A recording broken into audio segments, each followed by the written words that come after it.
On this episode of The Truth, I am taking over the mic from Josh. He needs a break. He has been brokering deals between PKC and Joy Dog Food, working with Wade, working with Roger Dale, and getting Joy Dog Food on as a sponsor, as you all heard last week in the Circle Points episode with Jed and Josh. Great work by all. Special shout out to Joy Dog Food and PKC for picking Joy up as a sponsor. They're going back to their roots. When the Koziers owned that company, they were huge sponsors of the youth programs, and we are seeing Joy Dog Food get right back in the middle of that. So enjoy your week off from The Truth, Josh. Hey, before we get rolling here, I want to go ahead and introduce our guest for you. You need to know who this guy is.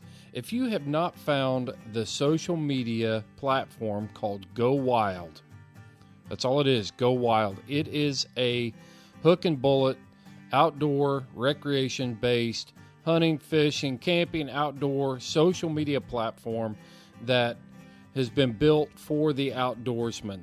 If that doesn't make GoWild unique enough on its own, I know we're all tired as hunters. We all get sick and tired of our content being censored on other social media platforms, being fact-checked, and all the other stuff that goes with the current woke community. You don't see any of that over on GoWild. Brad Luttrell is the CEO of GoWild. He was one of the founders of the companies. He's worked in social media, as you will hear, for years, and he built a very special platform just for us to go over there and share our hunts, share our adventures in a community that appreciates hunting and fishing. They do this in a way that is highly engaging and very inviting for us as hunters to go over there and start using that platform. And once you get in there, you're going to see that they've got all kinds of discounts on gear and just all kinds of cool stuff. I'm not going to steal Brad's thunder on that. What I do want to tell you about Brad Luttrell is he has been really hitting the media trail and the speech trail. And what I mean by that is he is in high demand to be talking to some of the largest groups in the United States.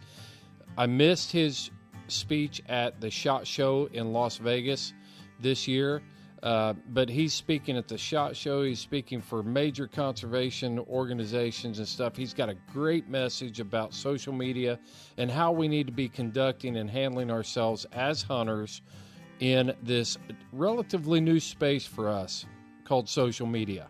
We're going to break it all down for you in this episode. Everything from ethics on social media to how social media works to how you can promote your state organization with an effective social media campaign, what things work and what things don't work, and ultimately how we can effectively get our message out there as houndsmen, as hunters, and stand in the gap for our freedoms to free cast hounds. This is a great episode. We get some great insight from a guy that's working on the inside of the social media world and understands it way beyond any of the rest of us do.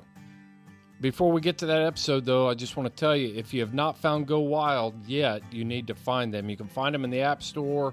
You can download the app, set up a profile, and start sharing your stories and your adventures, your hunting trips, all this stuff with a community that appreciates you. And you can avoid the drama from the other social media platforms. It's a great space. I've been using it for pretty regularly for about 3 months. All right, folks, the Old South Dog Box is rocking. It's time to get the tailgate down and dump the box. We've got Brad Luttrell with us from GoWild. And Brad, I'm going to let you describe what GoWild is. You're going to do a much better job than I am. But I just want to tell our audience that I'm real happy to have you on the show, and I'm glad that you took time to do this. You're a busy guy. I missed your presentation at the SHOT Show in Vegas because of flight and travel plans, and I regret missing that. But I'm going to just turn the mic over to you. Tell us what GoWild is. Yeah, so GoWild is a social media platform for outdoor enthusiasts. On the platform, it operates more like a Reddit, which a lot of people in this space aren't familiar with, but it means it's forum-based. So you don't have to build a big following to be able to meet people or to post and get engagement, which is part of it was thoughtfully done that way. We wanted to be able to give people a place where they could quickly tap into people who are doing or are also interested in that topic. So, for example, we have a forum for Houndsmen. Just looked at it. It's got 122,000 people following that forum. So when you have that and you post into that, what this does really quickly is, if I posted on, I don't have an Instagram account because I hate Meta, but if I had an Instagram account and I posted on there and I've got, I don't know, let's call it like your average person's probably got a few hundred followers, right? If I ask a question about how to start, getting into coon hunting or upland or whatever it is, I'm probably not going to get very curated answers because, my followers are like, my Aunt Susie, it's Phyllis from HR at work. It's like a bunch of people who, don't necessarily have any expertise in what you're trying to learn about. So we designed our social platform to really help people learn, but also just connect with other, even if you're a veteran at anything, you really want to know what other people are doing, and you can always learn, right? There's always something else to pick up as a skill. And in fact, it's been kind of fun as a platform to watch. We thought a lot of these guys that had 20, 40 years of experience would come in and mentor, and they do, but they also might find out about falconry. We've got like 3,000 or 4,000 people that follow the falconry discussion. And really, that's something that's just fun, right? Like I'm probably never going to do that, but it's really cool to learn about and to see people posting their kills with these birds. So that is like the first major component of GoWild that most people care about, right? Like you can post your hunting content and or fishing content and really quickly get into people that are like you. We have a few other layers to this platform, which I'll run through them real quick since you asked. We have a near me button that's at the top right of the app. So, if I go into Houndsman, I can actually hit the near me button and it's going to pull in people. I'm in Kentucky here. It's going to pull in people in my state and then also within a 140-mile radius of me. So right now I'm looking at a guy in Indiana. There's a couple other people. Actually, here we go. Some pictures from. Is this you? I'm seeing, where are you based? Indiana. Yeah, I was going to say, there's an Indiana guy. This is you. Yeah, that's me. Funny. So GoWild figured that out and connected us to us. I didn't realize you were right across the river. Yeah, I am. I've got Ohio, Kentucky. So that's a really cool feature that people can tap into to connect to other people, is that near me feature. The other thing that we do is we have a trophy feature. This allows you to post your animals and it'll kind of walk you through and get all your data. And then did you use rifle, shotgun for deer or whatever it is, and then those pin to the top of your profile. And this is where we kind of kick off our rewards discussion. So you get points for that. You get points for logging podcast and interacting on the app and all this stuff. And then as you get points, you're unlocking GoWild rewards, which is, we launched this in September. It has been the most popular thing we've ever done. You can get free t-shirts, free stickers, discounts on gear. A few months ago, I unlocked $100 off of a Garmin Zero site. There's all kinds of discounts that hit. There's $25 gift cards, $5 gift cards. And I think actually at like the upper echelon level, there's even like free turkey calls and stuff like that. So, the opportunities there are kind of endless, and it rewards you for putting that content out there. We have a shopping element to this. So obviously if you get rewards, you can shop. That's kind of what I was leading into next. Those are kind of the three phases of GoWild. There's social, the rewards, and then the shopping, So those are the three big components of the platform. And there's some top brands in that shopping area too. I've been in there and browsed around and things like that. I there's a lot of stuff. If I don't slow you down a little bit, we're going to be good, man. I'll get going and I won't stop. I'll talk the whole hour. So interject, please. Yeah. So I want to understand why you were motivated to start a platform like this, a social media channel. I always hound people and hunters, and we're still using a lot of Facebook and a lot of Instagram and stuff like that. And everybody complains about it. Everybody complains about the censorship and things like that. And you've created something here that is not going to censor us and actually be a voice for us that can represent our lifestyle in a positive way. So tell us a story about how it got started and why you said, man, we got to do something. Yeah. So the founding of the platform goes back to 2016. And really it goes back even further because I had been searching for something to do entrepreneurially. I was working in Mm-hmm. advertising. I was at an advertising agency, which means we were doing digital marketing campaigns, building websites, and doing branding work. So, a lot of the founding of what we did was within my skill set as far as creating the brand. Mm-hmm. But I have three co-founders who founded this company with me. What we saw back in 2016, if people can remember this far back, it's almost like 2020 erased our memory to some extent of what social media was like. Right. But 2016 was the nastiest time in social media pre 2020. Of course, 2020 was a year breaker for people being pretty nasty to each other. But we had the Trump Hillary election going on, and we started to see this incredibly polarized country that we're in. Mm-hmm. And it started with politics, but then I started to notice that it was with everything. Even I had posted a deer on Facebook that I'd shot a few years before that, and my boss at my current company said something like, "You feel like a man now?" And I'm like, "Whoa, dude! Like, I work for you, and you're gonna troll me like this?" And I just kind of saw that coming. And the observation that really opened this up to a business opportunity was realizing that Facebook didn't have a lot of restrictions on, you couldn't sell firearms, but it wasn't what it is today. And our bet to create a business out of this, because you got to make money, right? If you're going to Right. do this at this scale, you got to make money. Our bet was that Facebook would continue to crack down on the industry side, because there was no policing of comments of people harassing hunters, especially. Right.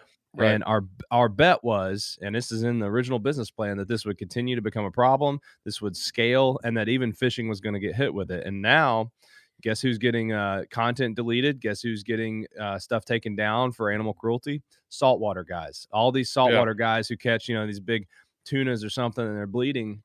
They're having. I have a buddy who runs a private Graphic group. content. Yeah, man. And Yeah. so we predicted a lot of that in 2016 and set out to build a business to give people a place where, I hate saying like a safe place, because that's like we're gonna go on, we're gonna take our ball and go home. That's Right. really not what it was about. It was realizing that these algorithms are some of the most powerful technology ever created. Mm-hmm. Facebook is the greatest advertising platform that was ever built, but they did that on the backs of our data, right? Like they've completely harvested data from people to figure out what you would like, or what that's how it works. They collect third-party data from other platforms, and they use that to sell to you. And so a lot of it was just getting out of that ecosystem, getting into an ecosystem that supports the industry. Every time you're on a Meta platform, Facebook or Instagram, and scrolling and seeing ads, you're funding the fight against hunting and fishing. These are companies that don't allow a good chunk of our industry to advertise. My company has been kicked off of Facebook 2 different times, and this does not mean like, oh, I'll just appeal it and get it overturned. These were things. Right. With a full marketing team at my disposal here, the first one took us 6 to 8 weeks to get it overturned. The second one, we spent 6 weeks and finally said, "Screw this, we're out." And we haven't spent $1 on a Facebook platform since Halloween. And this is March 15th of 2022. So that's been almost 6 months that we've been out of there. Right. So a lot of it was seeing that opportunity coming. And then again, it's not a take our ball and go home kind of thing. It's just like, man, we could do so much better if we could help people connect quickly and add functionality that's meaningful, because Facebook at the time didn't have anything that was custom built for hunters and anglers. And again, like, you're not going to get that $100 gift card I talked about to Garmin on Facebook, right? Like, they wouldn't even allow us to sell that product because it's considered a weapon. True story. And I mean, that's what's funny is people hear me say we got blocked on Facebook, and they always assume that we sold something we shouldn't have been. It was binoculars. It's not against No the kidding. terms. No kidding, dude. I swear. Even Facebook's own team said it's not against their rules, but they have so much technology built into that system, the algorithms, and the artificial intelligence, and what's called machine learning. So it's constantly looking at content and learning from it. It's basically like, some of these Will Smith movies with like the robots that get too smart for their own good. It's kind of like that same stuff, man. I'm not exaggerating on how this stuff works. Man, this stuff makes my head swim to even think about it, but I've seen that. I can relate to what it's almost, we joke around about it, but it's almost like you can think about being hungry and something about cooking pops up. Yeah. Yeah, and a lot But of people think they're listening to them, and I mean, I actually do too. I think I've kind of bought into that. I think Amazon Alexa, like the reason an Alexa is so cheap is because they want your data. They're harvesting mhm, everything you're talking about. But I've had a couple weird instances. Like I understand advertising enough that to know that it shouldn't have worked that way because we used to, when we would do ads, we would target people. If I'm selling something, you go out and build your campaign to people should like that, right? Well, on Facebook, this was years and years ago when I was still on the platform. One time I was sitting with a buddy, and on Facebook I was married. So first out of the gate, they should know that I'm not interested in engagement rings, right? But my right. buddy was talking about how his brother bought a diamond online. I'd never heard of this before, and he talked about this company that was doing it.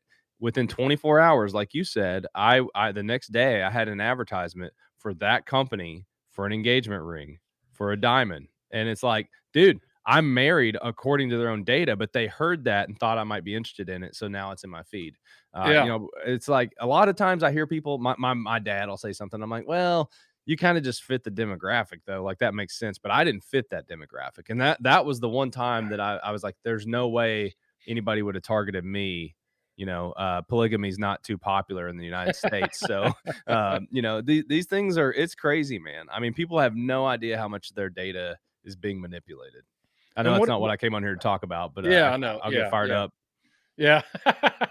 Well, we'll break out the tinfoil hats here in a minute. Uh, no, I get accused of that a lot. So, Oh, it's all real, man. it's just it is. It I've absolutely is, I've been and on podcasts and I say this stuff recently. Um, People don't know Google controls 91.5% of search. And if you think about that, that means Google has a total monopoly on our country's decision making. Literally, the questions you ask in life go to Google. I guarantee everybody on this audience, that's where you go, right? yeah. Um, the Think about the power of running one of these algorithms and just deciding what's not going to be an answer. Mhm. That's where the scary stuff comes in. People often don't think about, well, okay, I don't care about Facebook having my data, or I don't care that TikTok is controlled by China. Like an example, I haven't verified this, but it makes sense. An example in China right now in the U.S. on TikTok, which is again Chinese run company, TikTok, the videos that are going viral here are like stupid teens doing dances, right? And even the Right, adults are doing exactly. this stuff. I've heard this. I've been told, and I haven't verified this because I don't live in China, but in China, you know what goes viral? Really Math, engineering, yes, chemistry, brainy science biology. experiments. So these kids Yes, are like showing off their science experiments. It's like they're dumbing down our youth, yes. and Well, we're dumbing down everybody on TikTok, Brad. I when I quit, I went on TikTok to see if there was a use for that platform for the podcast to promote our brand and stuff yeah, like that. After being on there, I first thing I found is it's a time robber. yeah, it is. Man, before I know it, I'm sitting there. I look down at my clock. It's been 45 minutes, and I've been scrolling through TikTok, Yeah. and then I start seeing 50-year-old white girls doing grinding to rap songs, and I'm Yeah. like, "What the hell is this all about?" Um, this is, yeah. So I'm with you. As far as Go Wild goes, just kind of walk us through what people I want. The reason your company appeals to me, and because it is a place built for us. Mhm. It's a place built with the hunter, the fisherman, the outdoors person in mind that represents our lifestyle. And I want to drive traffic there. So tell our audience why they should be looking at Go Wild, because I still think, and you obviously believe it, there's a lot of room for growth over there at Go Wild. Oh, dude, we got I would tons. love. This is our first year that we're really gonna scale. People have asked me, you know, I mean, we're startup, so we're funded by investors, and I'll get questions sometimes of like, why aren't you guys bigger? People don't realize how long OnX was around before they got big. They got Yes. funded. They raised a $20 million in 2018. And then all of a sudden everybody knows about OnX. Like that's how it works, is that you have the budget to do these big marketing campaigns. This is our first year that we're really tackling that. We're going to be all over a lot of the podcasts you're listening to. We're working with guys like the Hunting Public and Dan Johnson over at Sportsman's Nation.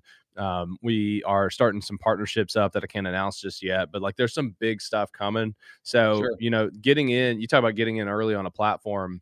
I know we've been around since 2017 in a beta, but you know, I didn't go full time with this until 2018. And then we really spent a good period of 2019 thinking that we were going to be a different kind of product than where we landed. We were really focused on this project with Garmin and doing activity tracking. And we thought that hunters and anglers were going to think it was cool to be able to track how many miles they walked or all this stuff. It did not go over very well. Like, honestly, the product was just not adopted. So at the end of 2019, we launched this new product called Gearbox, which was this gear functionality. So within our platform, and I'm going to answer your question in a second, but with it, I take a while to get there sometimes. That's what's fun about podcasts, though, is I can do that. We don't have to do sound bites. 2019, we launched this product called Gearbox. So you could all of a sudden tag gear just like a person on your profile. And now what was cool about that was within 6 weeks, that product was the most popular thing we'd ever done within 6 weeks. And we had been around for, you know, a couple of years at that point. And so we got out of activity tracking entirely. And we said, man, this is awesome. We know what gear people are using. We can help them find new gear. We can help brands get to people in a way that matters. You know, the platform does have ads on it. We were largely driven by advertising up until COVID hit. And then COVID hits, and we all know this story now, but in March of 2020, I didn't know what was going to happen, except I knew advertising was dead, because when a recession hits, the first thing that goes is advertising budget. So we started clawing together, trying to figure out what we were going to do. And then, you know, we spent the second quarter of 2020 was the worst quarter we've ever had in company history from a revenue standpoint. And then we basically said, we got to get out of this advertising business and find something else, some other way to monetize the company. Yeah. And so we said, well, you know what also happens in a recession? Hunters and anglers buy more stuff. It's an interesting fact, but when people make less money because of a recession, or when a recession hits and you can't travel, what you actually start doing is you hunt more. You fish. You build your war kit, man. Yeah, you're staying close to home. You're not traveling, so it's like, well, I'm not doing anything. I'll go turkey hunting this weekend. So that spin goes up. So we said, well, let's get into selling the gear, you know, because we knew a lot of what people are using. So we said, hey, we got 10,000 people that have added Garmin's to their profiles. Let's sell Garmin. And you know, we're working with brands like Garmin and Vortex and Dakota 283, and you know, a lot of well-known players in the space, Rocky Boots and Muck Boots, and so we started that path. And now I'm going to start answering your question. And now the question is like, okay, so you guys that's your model now, right? Like we have ads now, but it's mostly for gear. It's our ads. It's like trying to put stuff that we think is relevant to you in front of you. What's cool about this is that from number one, like my number one mission is not just make money, right? Like I could have stayed in what I was doing. I was in advertising. It's a very lucrative career to, you know, and I had like progressed pretty well for my career. Could just keep on keeping on. But I really wanted to build a company that mattered and had impact. And, you know, we've worked with Raise 'Em Outdoors, which is a nonprofit camp for kids that teaches them to hunt, fish, and shoot. And I mean, shoot, she brings in like Christy Titus to come teach classes, right? This is a very legit camp. We've worked with them as a sponsor since 2017, but in 2020, when we launched this, we decided to go all in, and we donate 1% of our profits to this camp through everything that you buy, no matter you know what it is, no matter how expensive it is. We actually take a whole percent, which, you know, if you're on the business end of things, you know, that's a lot to take out of your margin, especially considering the fact that we also give members free shipping when you buy through us, guaranteed, no matter what, if it's that dog kennel or if it's, you know, something that's we're going to start selling turkey targets blinds to side in your, we're selling turkey blinds too, but targets, like the lightest possible thing. It's a piece of paper to ship. It's all free. So no matter what, we donate 1% of our profits to that camp. A lot of people find that to be really cool. You know, we've also worked a lot with other nonprofits in the space. You know, when you buy from Amazon, you're sending a billionaire to space, like that. You're funding Jeff Bezos's bank account. When you buy from us, we're really trying to give back. We're trying to build a platform that lets people learn. And like overall, that is more than anything, more than, you know, again, Amazon, Facebook, none of them care. And in fact, a lot of them are working against your lifestyle. but you're funding a company that cares and is trying to get more people into the outdoors. So when we're talking about buying that gear, I assume I'm just assuming that you don't have a warehouse where you've got a lot of overhead and stock in these items and things like that. Or they That's a drop good shipping? question. Are they Yeah. drop shipping from? So there's no overhead. You're not Oh, paying we staff. do have a little bit. We have like the turkey targets I mentioned, and some of our Uh-huh. turkey gear is actually shipping out of our Louisville warehouse. But we do. But it's not Amazon warehouse where you've Mm-mm. got all Oh no, I this. don't want to be in that business. Yeah. So, and you make a good point. Hunters have to understand you have to spend your money with people that support you.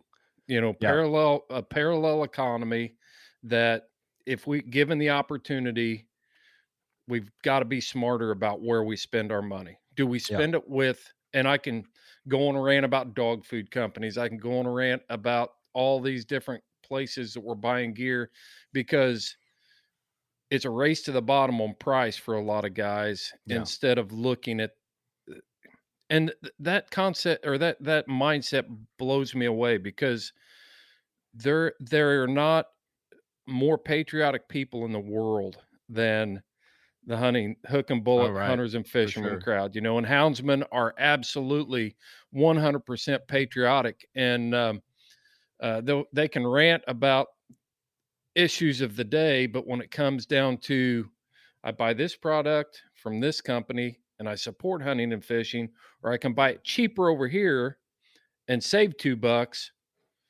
we're going the saving the $2 route way too often. Right. Well, you know what's funny is people assume that we're always more expensive. We're usually pretty competitive, and Well, right now, the with the points points and the exactly. discount, I can get my gear cheaper by going through your platform, and I'm not paying shipping on it. What a Yeah. great deal. Right, and then the other interesting thing, like, there's times when we'll do promotions. We right now, and I don't know if this will be live. We might be out of these things by the time this goes live. When's this going to go We c live? I'm not sure yet. Okay, well, don't worry about it. So It'll I'll give an example though. Sometimes, like right now, we're selling these red dots, and I think we're like $20 or $30 cheaper than Amazon because I've got them in a bundle. So when you bundle stuff, you can kind of get around some of the price, the regulations that the brands do.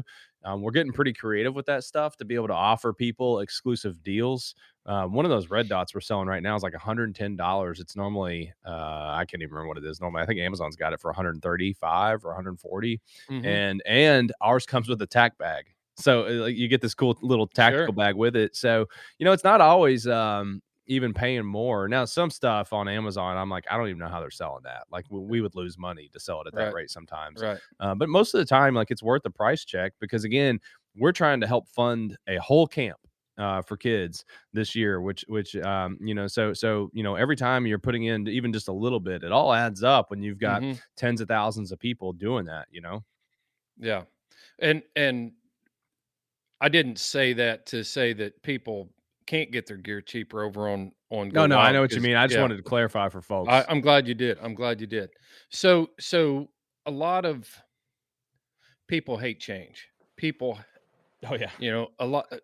If the hunting community is 3 years behind the curve, then the hound hunting community, I've always said, is 10 years behind it, and we're trying to change that with this podcast, by the way, and we're getting there. It's slow gains, but is that one of the things that you find is migration slow from yeah. Facebook and Instagram to GoWild because of a different platform and how, let's answer that question. Then I want to ask you to kind of break down GoWild for dummies. I mean, in like 5 minutes, Yeah. how easy it is to use. Yeah, so the first question of is that a barrier? Absolutely. I mean, it just is. And I get a lot of questions from people that are just as an example, if you're on Instagram, you have an at mention, if you type the at sign, you can tag somebody. Hmm. We get people that very often, people think I'm making this up. I am not. They say, I have never had social media. Can you help me with this thing? And I'm like, oh my gosh, this person doesn't know how to at mention on social media. Hmm. Like, very clear that they've never had social media. So that is a barrier in itself. Brad, What's really, we still get people coming into our Facebook group that want to listen to the podcast on Facebook. I get So those questions feel too. I Yeah. feel you, man. Go Yeah. ahead. So, but you're dead on. I mean, So that was an unanticipated challenge, but it's cool because we've convinced people that, hey, social media might not be that bad, but Mm-hmm. we do get a lot of people, that is a barrier.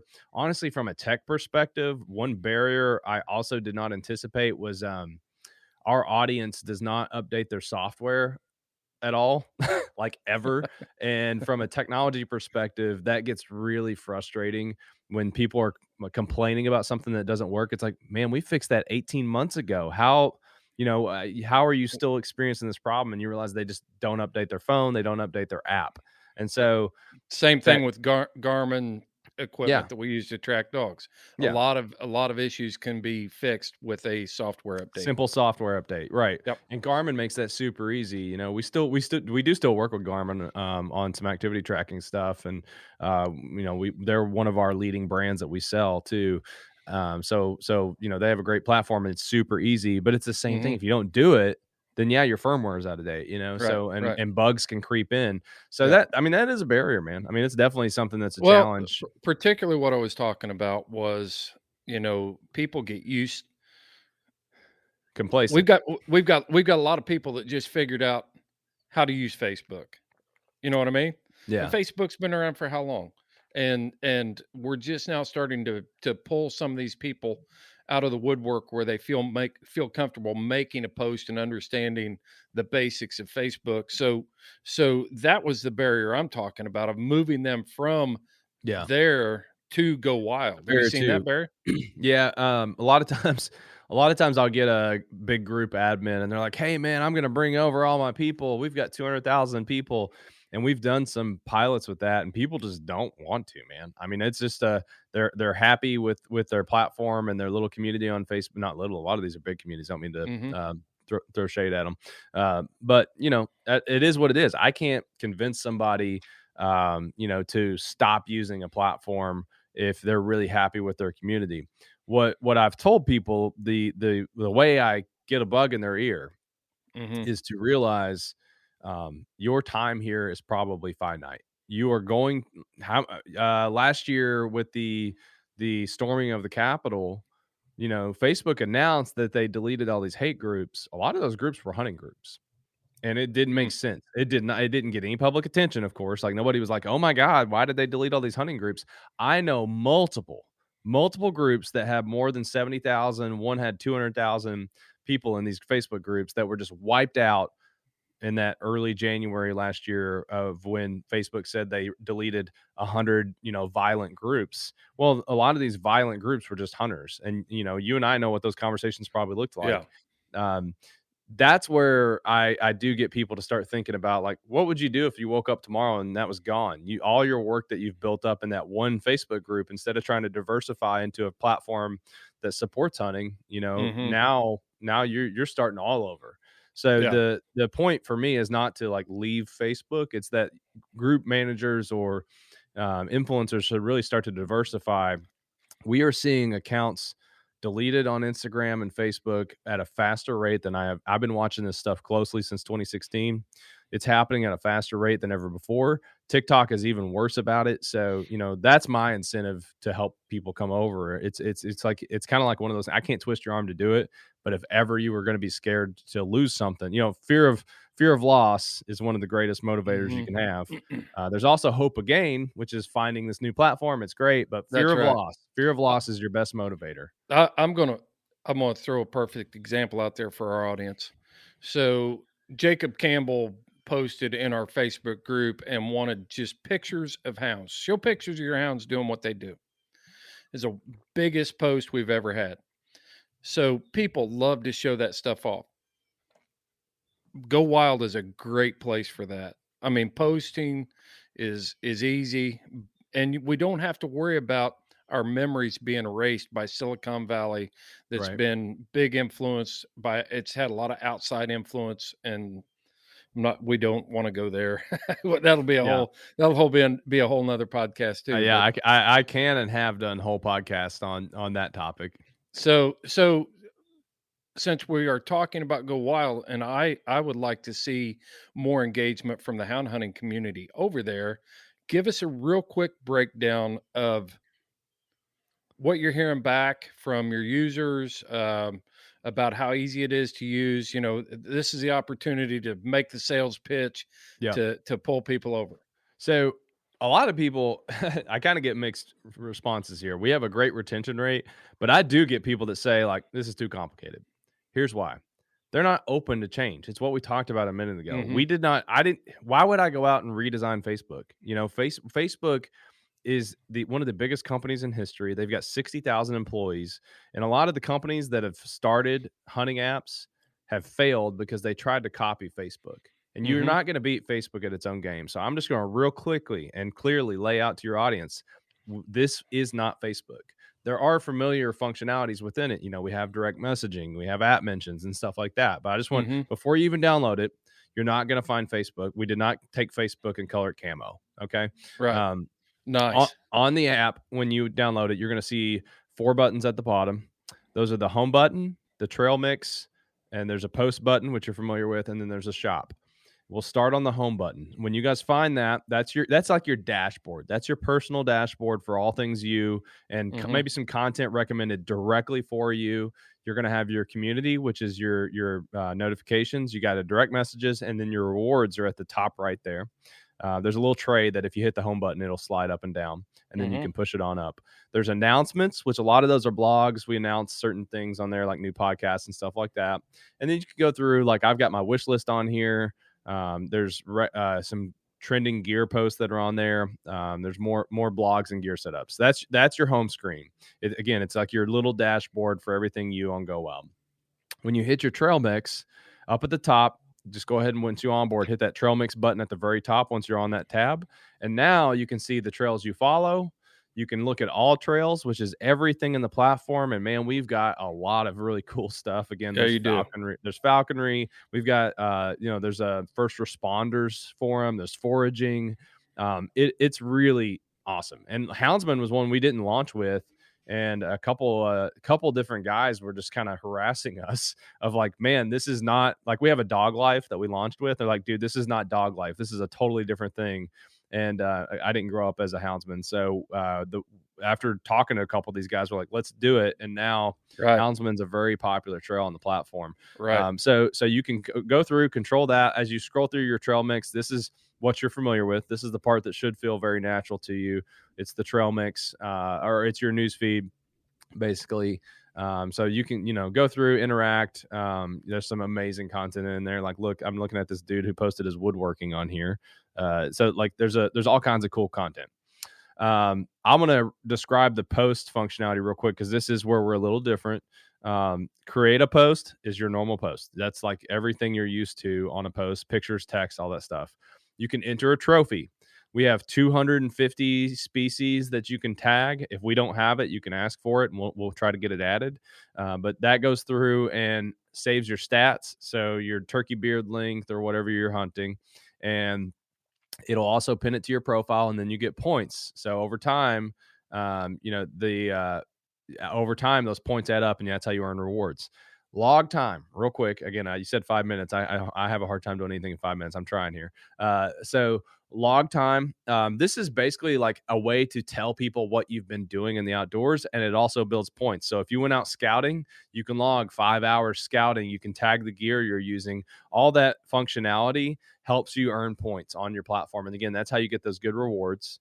And then the final tab is the shop functionality. And this is going to, we've got everything broken down in the category. You can search for brands. Okay, wait. I got to slow you down just a little bit. So what you're saying is I can actually log time and build points.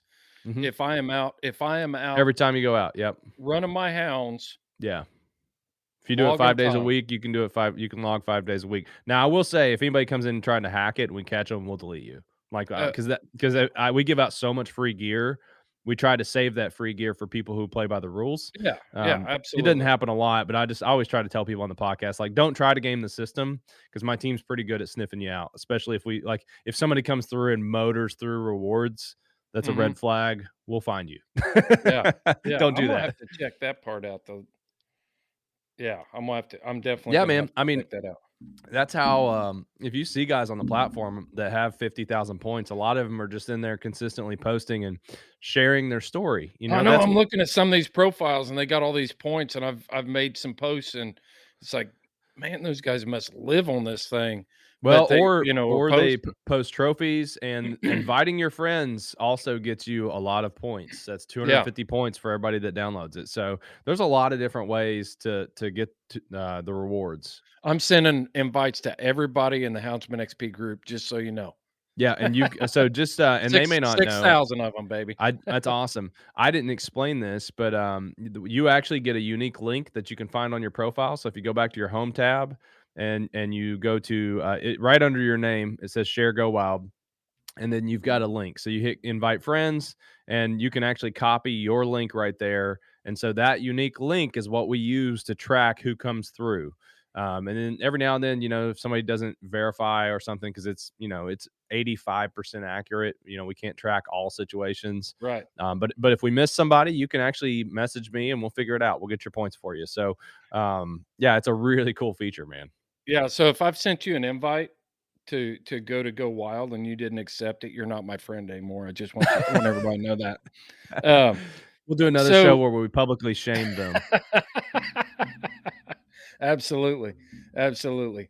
All right. Well, you got that part wrapped up. You feel Yeah. comfortable? I Yeah. do. I'm going to take a quick commercial break, and we'll be back, and we're going to talk about some more in-depth things. I want to talk about the article you wrote about social media, some responses, but we'll be right back. Hey, before we get back to Go Wild and Brad Luttrell, make sure you check out Dogs Are Treed at dogsaretreed.com. They've got all the highest quality gear in the industry, and when you use our promo code HXP 20% off, you will get 20% off of your entire order. Make sure you're checking them out at dogsaretreed.com. Also, check out Rough Cut Company. Rough Cut Company is a very unique company trying to convince you. If you're an event coordinator for your state organization, you need to check out this company. I've got a dog barking in the background here, but hey, that's part of the Houndsman XP podcast. Make sure you're checking out Rough Cut Company. They'll take any digital image that you have, make a beautiful award that you can give away at your banquets. They'll do wildlife scenes and different things that are going to be high quality, and they'll be great auction items. So make sure you're checking out Rough Cut Company at roughcutcompany.com, and at checkout, enter that promo code HXP 10% off, and you'll get 10% off your entire order. And we've got critters running around the Houndsman XP base camp here in Bear Branch, Indiana, and the Yog Terrier and the Hounds and the Boxer, and all of them are going nuts. But that's part of it. I'm on a time cramp. Back to Brad Luttrell. We are back with Brad Luttrell. And Brad, I wanted to really talk to you about social media. This is a big thing. It's not what I really wanted to talk about. I wanted to talk about Go Wild too, but you've been very vocal and influential in the hunting community because there have been some attacks on social media from some well-known people in the hunting community that say that social media is going to ruin hunting or it's going to have a negative impact on the hunting. And I want to talk to you about that and find out what your stance was and how to not be the person that's running hunting through their social media. Yeah. So, just to riff off this, to frame it up, this whole conversation got kicked off after Matt Ranello went on Blood Origins. He wrote an article in the Free Range American, which is a Black Rifle coffee product. He was on Meat Eater, which was the saltiest of the batch there. I think that episode it came out around Christmas, if you want to check it out. Basically, the comments that I have to frame this up to preface why I wrote that article. Well, Matt Ranello was first, and now Remy Warren just released an article as well about how social media. I'll forward that article to you. I'd love to see that. Yep. What was his stance? It was social media is going to ruin hunting type. Yeah, Really? I think if you dissect it, there may be some nuances in there. I skimmed the article. Haven't really read it in depth or put a lot of brain power to it. So I'll let you Yeah. get it and dissect it. Yeah, I'll have to check it out. I really respect Remy. He's a good dude. It doesn't surprise me that he sees a lot of the bad too, as does Matt. Mhm. I don't think that there's not bad things out there. Matt's position, well, there were a lot of positions that if you read my article, you can dissect. It's long and we won't be able to recap it all with time left here. But one of the things that Matt said was that you should unfollow social media influencers and that we should stop posting about hunting on social media. I don't even disagree with everything that Matt said. I don't But either. I kept getting people messaging me because I founded a social media company for hunting, asking for my opinion on it. And I finally decided to put out a formal response, which, as you would expect, was really popular. It's probably one of the most popular blog posts we've ever launched. Social media content in itself is not inherently harmful to this perception of what it is to be a hunter. My argument was that, in fact, if we want hunting to exist in 30 years, we actually need social media more than ever. Because if you guys, and I bet my houndsmen here are probably in with this on me, because a lot of people don't know this organization, but Sportsman's Alliance is a group that fights for houndsmen all the time. A lot of the legislation that comes through is impacting houndsmen. And this group is, if you just go to their blog, you can't make it. It's every other post is talking about new laws that are or bills that are being proposed that are anti-hunting. Right. And we work And with them. We work with them. They're a lot. amazing. Yep. Yeah. I know both Brian's and Mhm. Evan pretty well over there. We've had them on our show. I'm a big supporter of them. Brian's been on here personally, and yeah, they're great guys. They do the best work in the industry for fighting for us, truly. Mhm. And if you just go to their website though, sportsmansalliance.org, and go to their blog, you can see. I mean, dude, we're getting hammered. Yeah. We're not, and I think people think that there's going to be this. They oversimplify this thought that there's going to be this sweeping legislation that says no hunting. And it's not what's happening. It's little by little. It's fur trapping. It's bears. Death by 1,000 It's cuts. it's 1,000 cuts, Yep. man. And the opponents are highly organized. Their attacks are orchestrated. They are funded better than anything we can comprehend. That's exactly The right. Humane Society has more money, and I did a 2-hour-long show with the Sportsman's Alliance guys where we broke this down on one of my old podcasts, and I was blown away by how orchestrated all this stuff is. They've got master's degree in the art of war by Sun Tzu. I mean, Art of War, Yeah. exactly Yep. right. They very much are being tactical in their approach.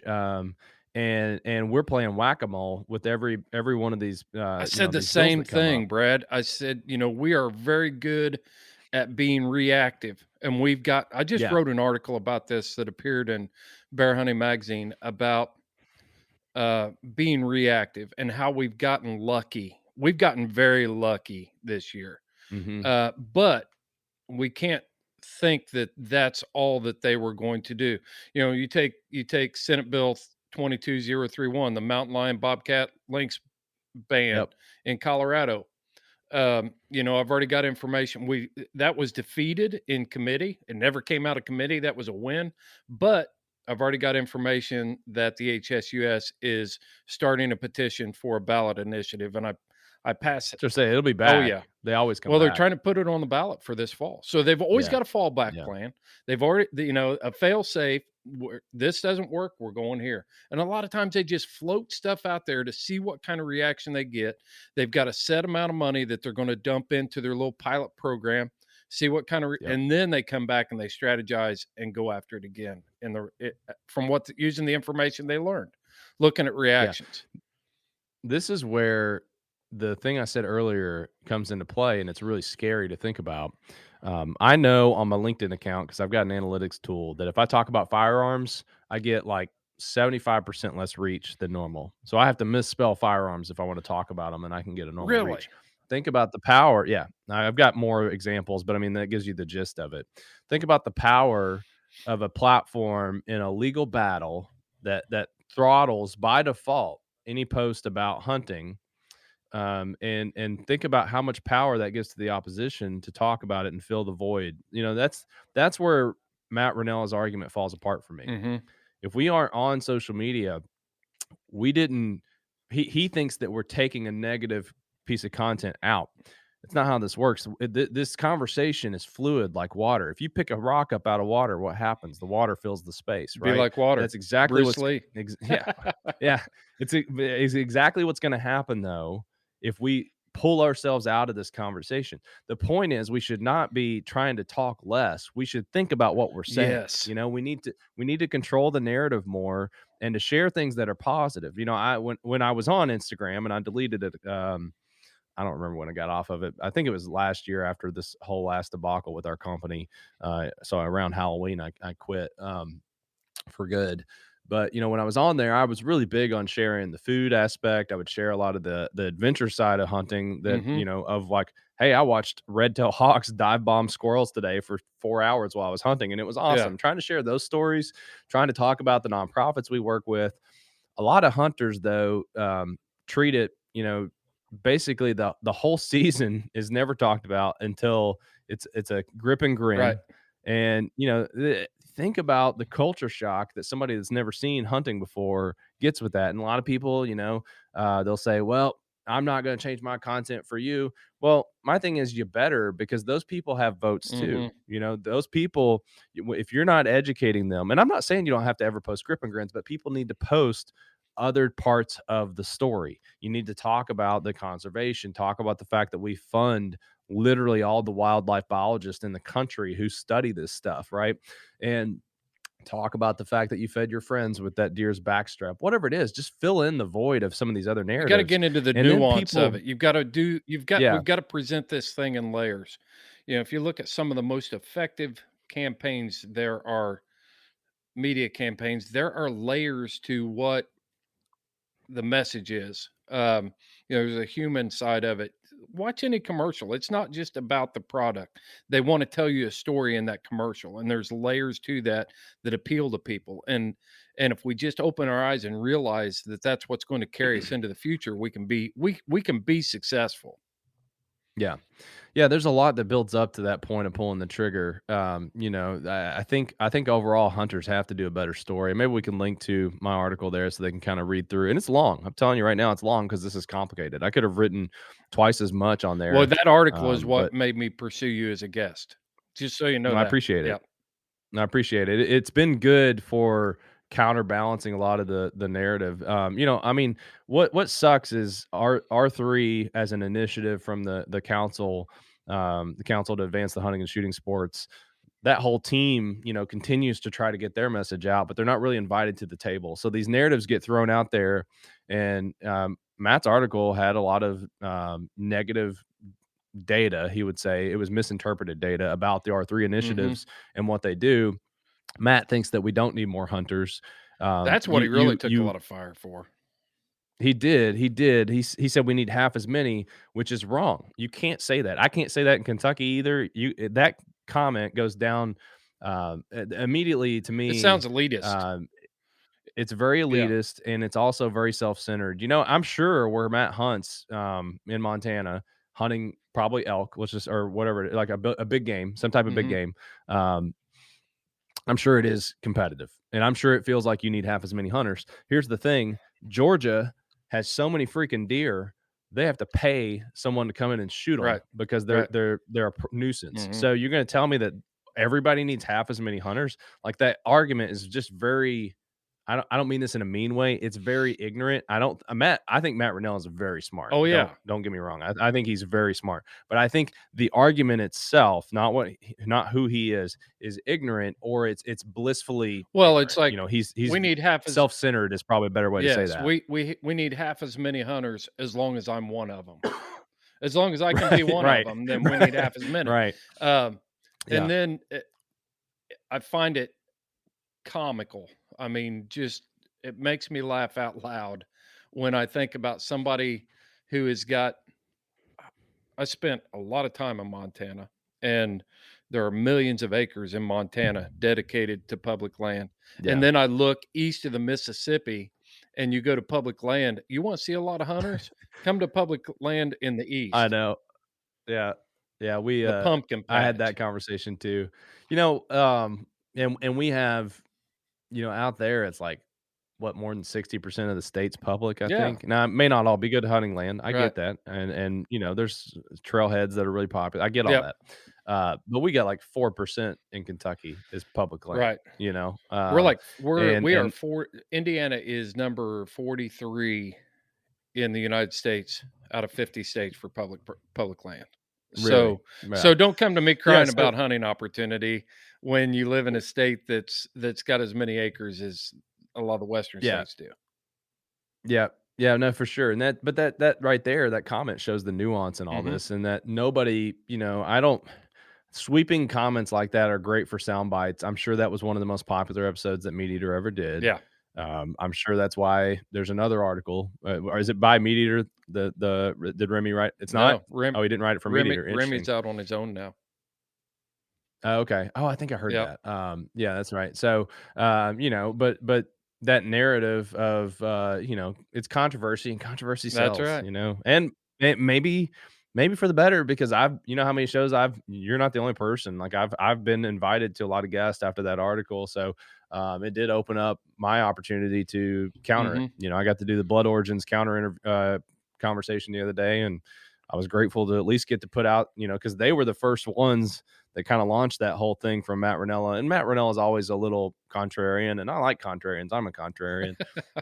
But he came on there and kind of really stirred it up. And then the free range article dropped, and then the Meat Eater, well, actually, I think Meat Eater was next, and then the free range article. It's just a whole lot of promotion of a really flawed argument.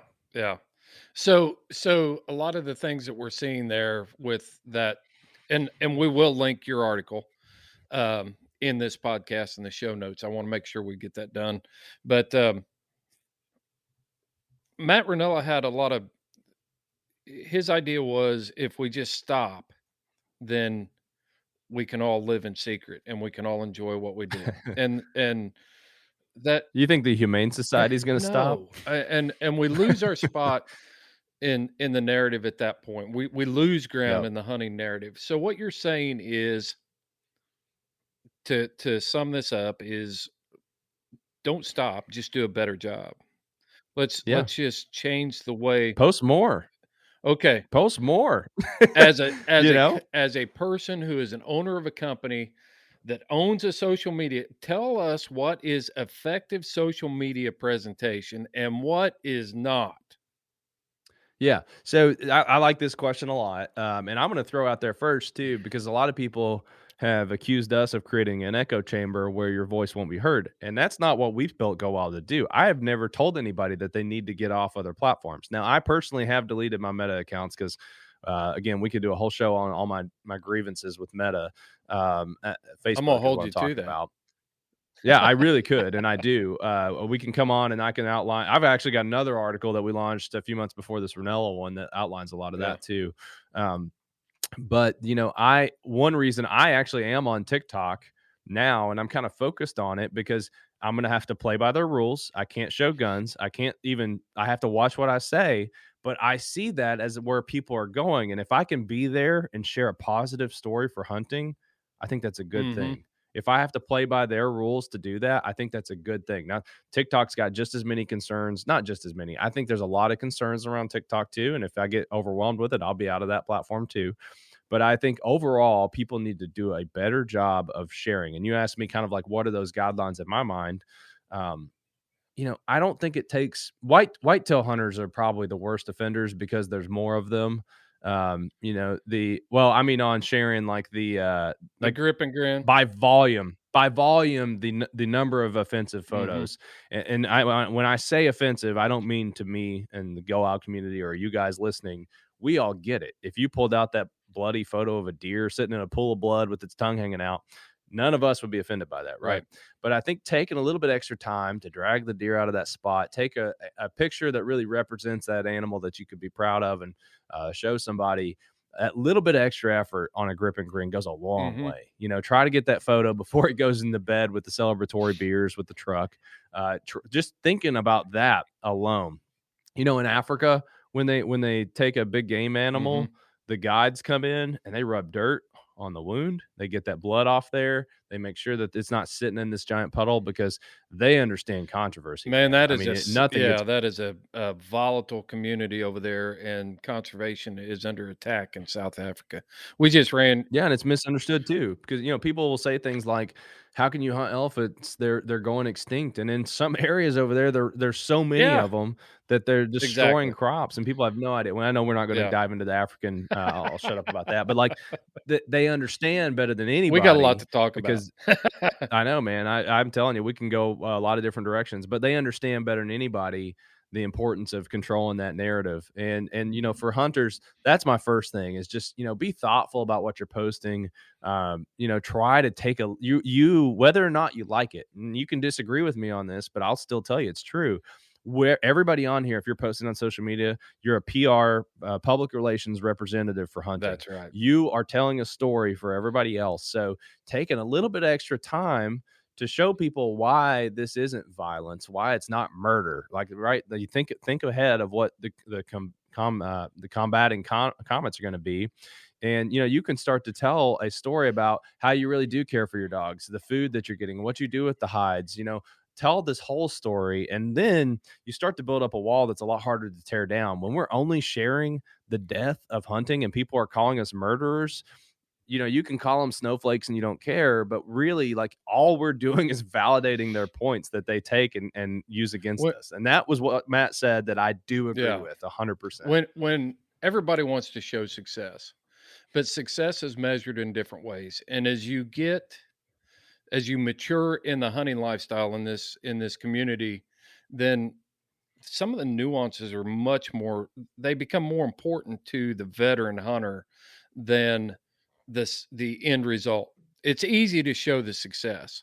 It's easy but getting there is not easy.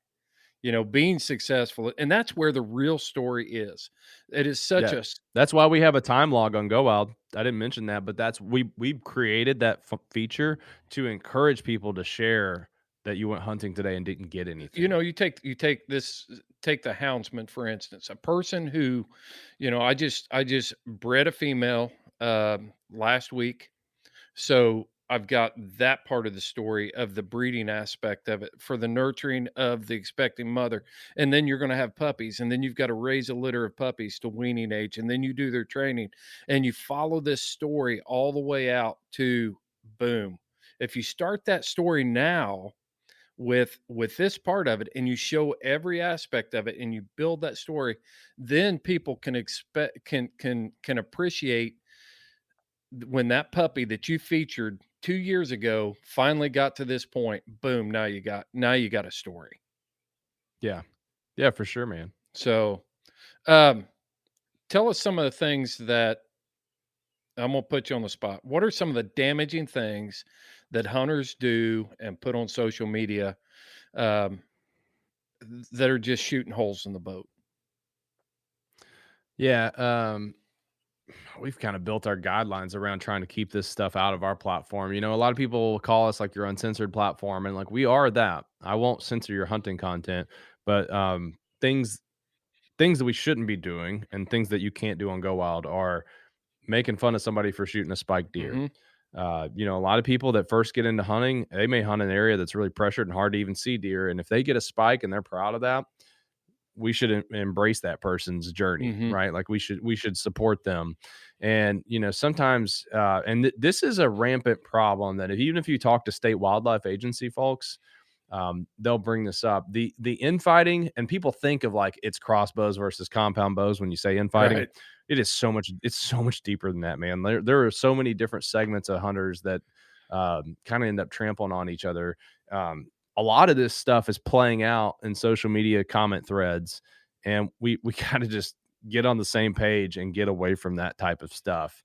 So for within our own arguments, get out of like yelling at the guy for shooting a crossbow because they're thinning out your deer population. Like that's an argument to take to the state. It's not something to say to somebody on a public thread who, posted. Right. We look fragmented because we are, you're kind of weakening us overall in the eyes of a humane society. in terms of other things to not post, things that skirt the law. And this sounds crazy, but I see it, man. That's another thing we don't tolerate is poaching or anything like that. As a retired conservation officer, I see a lot of posts. That's where, towards the end of my career, we were making cases off of people's social media posts, straight up. Yeah, we've had we actually have it in our terms that if you're stupid enough to post that you were poaching, we may report you to the authorities. So but people do this stuff on social media because we have to police our own ranks. We have to. Yeah, for sure, man. We have to. I mean, think about the number of times, and I guarantee people will realize this if they haven't thought of it already. The number of times you'll see a headline that says hunter shoots deer out of season. You're like, no, right. That's a poacher. That's not a hunter. Hunters, you don't get to represent me like that. Exactly. Yeah. But there's nuance in that, and the little 23-year-old dude that wrote the article for the newspaper may not even know about him. So we have to help tell that story. I'm trying to think of other things that really, like, I think one thing that I'm a little concerned about that Matt also brought up is just the fact that there's a lot of killing for content.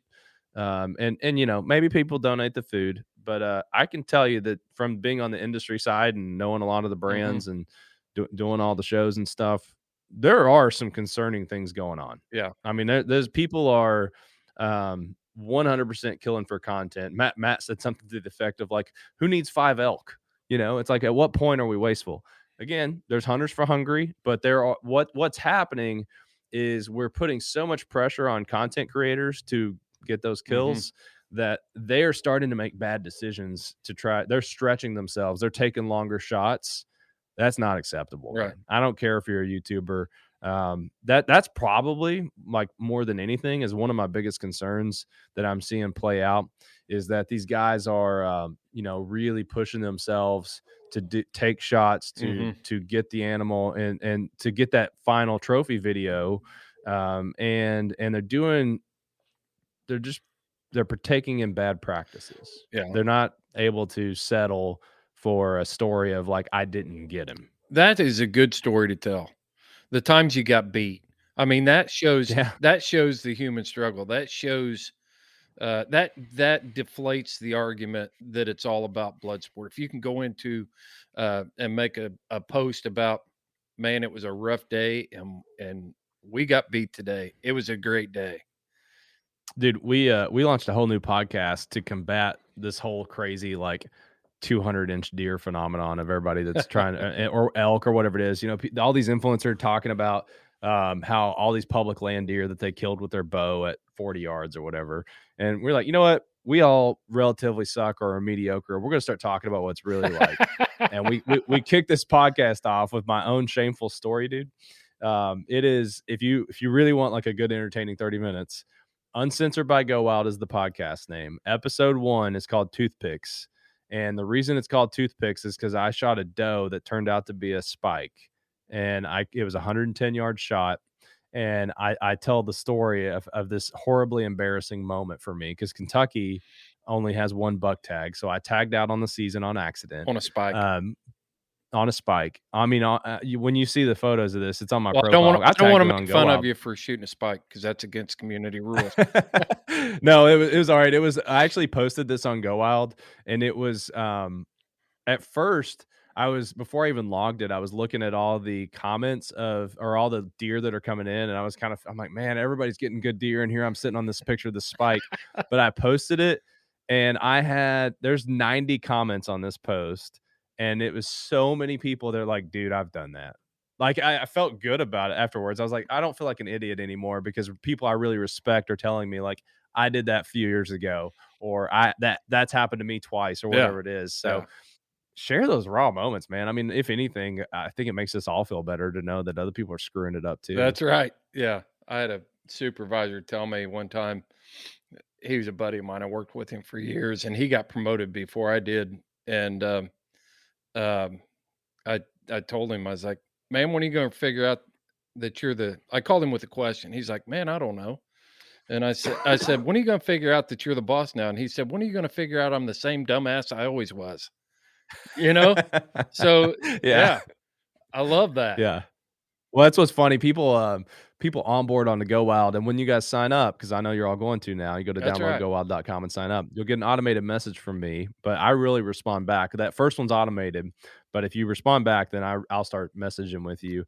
And a lot of people assume that, they're like, oh man, I bet you hunt all these crazy places, and they think I'm out like hunting out west all the time. I'm like, I'm pretty much your average dude. I hunt Kentucky. I got a little 70-acre plot that I hunt at my dad's buddies, and I hunt some public land back home. But I'm not out here shooting monster deer. I'm not the guy that a lot of people assume started the app. I'm like, the reason I started this community is because I sucked at hunting and I needed help. So, Oh it man, kind of that's comes down to great. that. That's great. Well, Brad, I appreciate it. I think we do need to get together again, and I'd like to dive deeper into how to set up an effective social media platform, because there's a lot of organizations that are trying to use social media to push their cause. And you know what? How are you on time? I'm good. Okay, well, let's just do it now. Let's. Probably got 15. We got 15 more or so. Okay, so let me take a quick commercial break, and then we'll come back and wrap this up with how an organization can put together an effective media campaign and use social media. And we're back. So, Brad, that was a question. How can I see organizations? We need social media. It's a great tool to get the word out and things like that. So, how can the individual? Let's just stick to organizations at this point.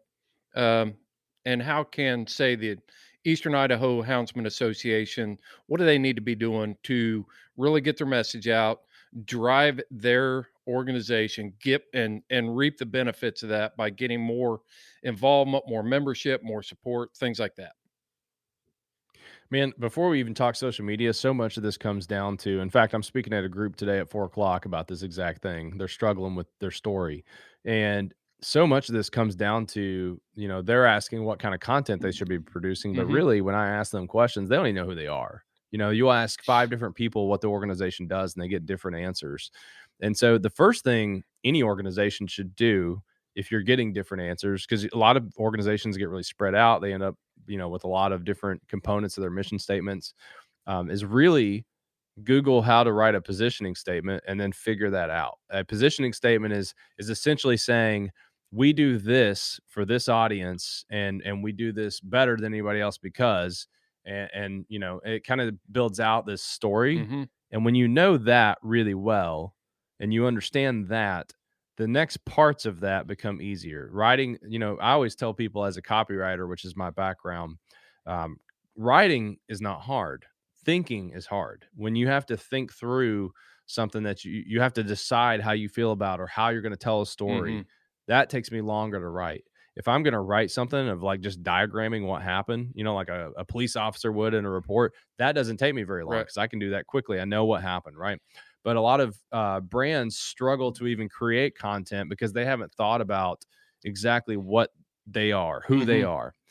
Then the next thing that I see a ton of brands missing is not understanding who their audience is. And that may sound really obvious. You may say, our audience is hunters. Well, we spent an hour talking up to now to talk about all the different types of hunters. So if anybody's still listening, I don't need to reframe Right. that. There's elk, there's eastern, there's all kinds. The houndsmen, you Mhm. guys are very different Yes. than your run of the mill turkey hunter, right? And so there's all these different audiences. So you need to figure out who you're appealing to. As a houndsman organization, are you appealing to houndsmen, or are you appealing to people for legislation? That's 2 hugely different audiences that I could see an organization like that tackling. Hmm. And so figure out, and you may have multiple, our brand has multiple audiences. We have brands that we want to work with. We have new hunters, we have veteran hunters, we have anglers. So there's multiple audiences that you may build out, but you need to write what's called a persona, and literally write this out. Our brand has a couple different ones, and just kind of describe that average person. You can even name them. I find it helps to name them. For us, it might be Joe B. Huntington, right? And we're going to describe out one of our like typical GoWild Okay. members. This helps brands a ton for telling the story, because now I'm writing for Joe. right? I can think of who I'm actually writing for. If you look through social media, you can tell a brand has not thought through this process when their content's just kind of soft. It's whitewashed almost. It's like just run of the mill. You could almost copy and paste it and put it on any other brand, So and it has to no flavor to it. break that down, the persona would be you are writing. I'm the president of this organization, and then this is my audience, and I'm going to write a description of Joe B. Huntington. Joe B. Huntington is or you would say, as Joe B. Huntington, I am a houndsman who hunts the mountains of blah, blah, blah with this type of hound. I like these things about hunting. I need my organization to do this for me. Yeah, what does he need? I even find it helps to think through, like, where does he probably live, and Hmm. you can just kinda pick an average place, like, maybe if it's Pennsylvania, and then we're gonna say, it helps for a brand's perspective to even write out, like, household income, Wow. that kinda stuff, to think through, because then, if the household income matters, because if you're selling a $1,500 dog collar to a guy that's gonna need 8 of them, um, if he makes, on one end of the pay scale, that may not even be appealing. Right. You may write content that's never going to resonate. But if you're targeting people who have the expendable income, that really helps you get your Hmm. head in the right space. Writing out as much as you can, you'll do this kind of once or twice, looking at this, and then you'll get in a rhythm to where you're thinking about this person that's going to read this. And yeah, you may have just excluded people get thinking that I got to appeal to everybody. And that's the best way to water down your brand. Again, I think, I don't know if I mentioned this. I think I did, but I did years in Hmm. advertising, and we did branding and marketing. And the biggest problem was when people wanted to appeal to everyone. In the hunting space, we all love Black Rifle Coffee. Why is that? It's because Black Rifle Coffee knows your liberal Starbucks drinker is not their audience. Evan Hafer has been in the New York Times saying, I know who my audience isn't, and I'm not going to appeal to Right. them. So you might piss off some people. In fact, if you are pissing off some people here and there, that's probably a good thing, because you've got an audience that's your Right. counterpart for the houndsman. It's the Humane Society people. We don't care if they're mad, Right. right? Like we're not. There's that 5% that's crazy. We're never going to convince them otherwise. In the middle, those are our swing votes. Those are our people that we convince to vote for us. And then once we get closer over to Joe, those people on the fringe of Joe, those are the people we can convert to customers, convert to members, convert to whatever that goal Hmm. is as a brand. Valuable. So how does that apply to, so once we've established that, then the social media content comes in and how we utilize social media. You Yeah, see you great see question. you see a So lot of different things out there, like yeah, use your totally. story every day, post at this prime time, and maybe. All that stuff is like the refinement that you should totally ignore in the early days, because Thank you. none of that matters if you can't tell a Thank you. story. I So I've been doing social media pretty much my whole career. I was in college. Facebook came on the year I went to college, and I was in college working at the student newspaper, and was really the first advocate of, like, hey, we should be utilizing this. I launched my career at a time when in journalism, when we were starting to figure out that this is a powerful tool. Twitter, all that stuff is coming online. So I've and then my I spent 2 years in photography, and then my first job in advertising was actually a social media assistant, which basically today they call community manager. So I have done this stuff for a living since then. That was 2011. I think I got hired for that job. So I've been doing this for a long time. Like, I have literally more than 12 years of experience in social media. Mhm. The place to start with content writing is not all that stuff you just talked about. All that matters, but those are tweaks. When you post, assumes that you got the content right, right? So let's talk about what the content is. I always tell every brand to start with this ratio of 80% fun, soft sell, not really talking about your product or your brand, things that are in the space, and experiment with like some behind the scenes stuff. It's an employee's birthday, or it's a blog that's fun. Mhm. Again, this is lighthearted, and again, it depends on the topic, but it's not hammer home type stuff. 20% of your content is going to be hammer home. We're really proud to partner with this organization. Here's our new product. Those kind of here's our service that we offer, those kind of Yeah. things. Pay attention to what is gaining traction, and apply. If you see one component of the 80 or the 20 that's doing really well, say, okay, that post about our company field trip did really great. What if we posted more about our company happy hours or the birthday celebrations we do?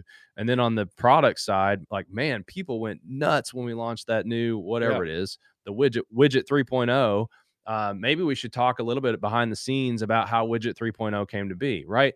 Lean into the things that are working. Mm-hmm. And then when you start to find what's resonating, I do this with my LinkedIn content. I'm really I post. People may be surprised to find that a hunting CEO finds good audience in on LinkedIn, but it's because nobody else is talking about this stuff Okay. there. So if I find, like, one space that I've found is talking about culture, and I'm kind of the anti-corporate guy, right? Like, I'm really promoting a lot of remote work, and I've gotten, I mean, most of the posts that I'll do about that kind of topic, I'll get 20 to 50,000 views on some of that stuff, Right. talking about, the importance of valuing your employees. So I lean into that.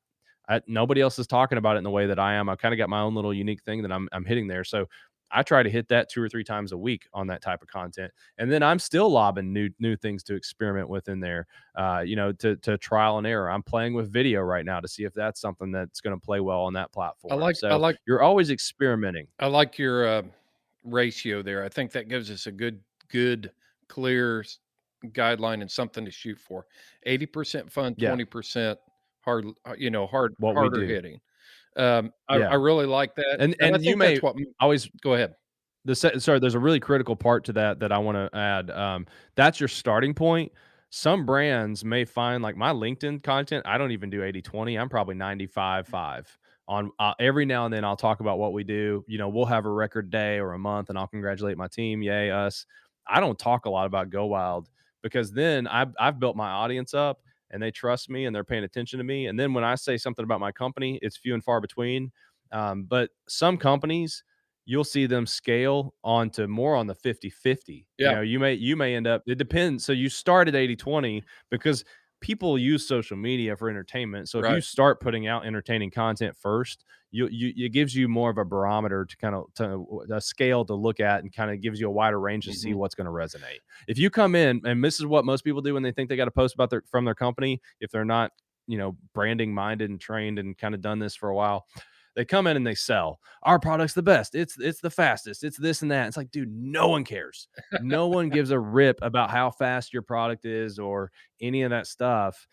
If you're straight up selling, who wants to sign up to be sold to all day long? I don't. Right. I hate that Right. stuff. I delete But it. now, I've got a couple brands that I am really passionate about, and like, this is a weird fact, but I just bought, like, an electric one wheel skateboard. I have never been into this kind of stuff, but, like, I was like, Yeah. I'm I having a saw midlife those. crisis and I'm going to do it. Yeah, it's awesome. And I've gotten really passionate about that brand, and, like, I would totally geek out on the specs for Yeah. them, but that works for them, right? Like, you have to, again, it all just depends on the brand, and there's nuance with everybody. Well, I think that's. I see myself. I'm learning so much just talking to you. Really, I am, because trying to be an influencer in the social media space, build a brand, stuff like that. By default, I'm a hard hitter. I come in and just the facts, ma'am, type guy, and don't spend enough time on the entertaining side. But I know what you say is true, and I go back to that post that was made in our group where it was just fun. Post a picture of your dog Hmm. doing what they do, and it Yeah. blew up. It was Yeah. amazing. So we need to go back to stuff like that. But as an organization, so to boil this down to the bare bones of it, if you're trying to run an organization, you need to be telling stories about your youth day that you had, and all the fun the kids had, the membership banquet, and stuff like that. Not necessarily hard hitting. Every time somebody opens up Facebook, they don't want to see the organization sounding the alarm, being crisis, call to action type stuff. Is that what you're saying? Yeah. Yeah. Yeah, I think, the other thing to remember too is, I, like, my personal content on LinkedIn, I try to look at what I'm learning as a young CEO who is literally completely unqualified to run this company, right? It's like, I'm a journalism guy, who ended up in advertising and then ended up in tech. I share a lot of what I've learned along the way. So I'm telling my story and, like, hey, I had this experience, and here's how it can help you. Yeah. And so, yeah, that doesn't necessarily translate directly over to brands, but if you start to just kind of think about twisting the perspective a little bit on content, you can instead of, hey, this is what we did thanks to everybody involved, it might be from the brand of like, we learned a lot about doing this and we're considering doing another event. How would you all feel about it? Get people engaged, ask them questions, be vulnerable. I was going to say vulnerable. That was the word I was going to next, because Yeah. social media has set up this world where we can all be Batman, and we're all bulletproof, and we can make ourselves whatever we want to be out there. But I like to read and see stuff when people are vulnerable and humble about what they're doing. And that was a queued up statement right there. I have my TikTok is going to be a little bit different. My LinkedIn, my GoWild is very You're not different going than to be anything else. dancing on TikTok, are you? No, Okay. man, I don't dance. I'm like, I really believe there'll be a whole next phase where it's not that kind of stuff, just like Snapchat was and Instagram was.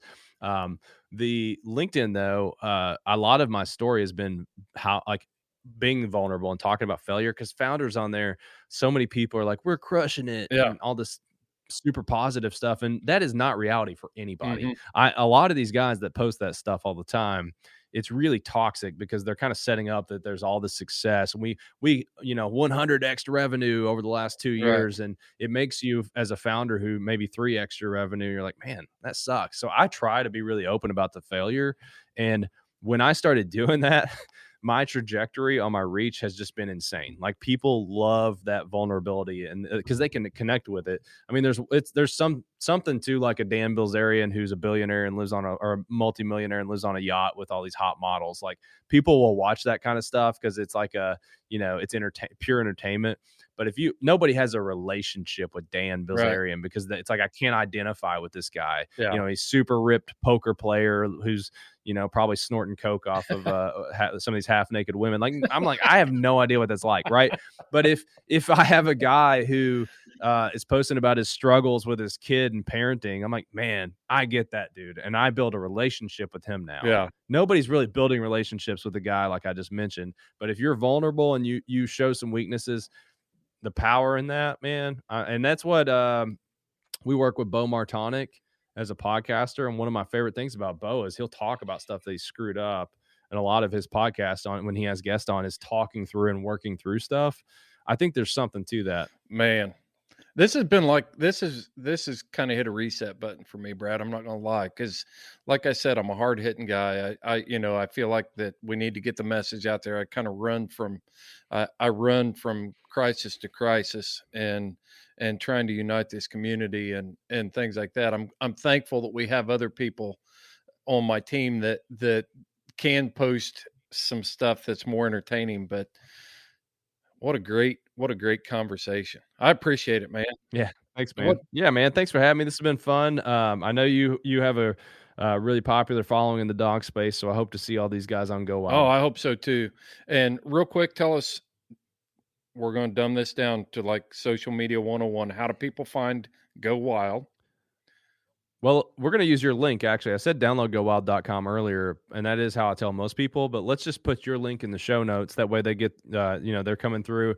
Then you're getting credit. But also, I'm pretty sure it'll make them follow you. Mm-hmm. That's the other benefit. If you refer somebody, it'll automatically have you guys follow each other.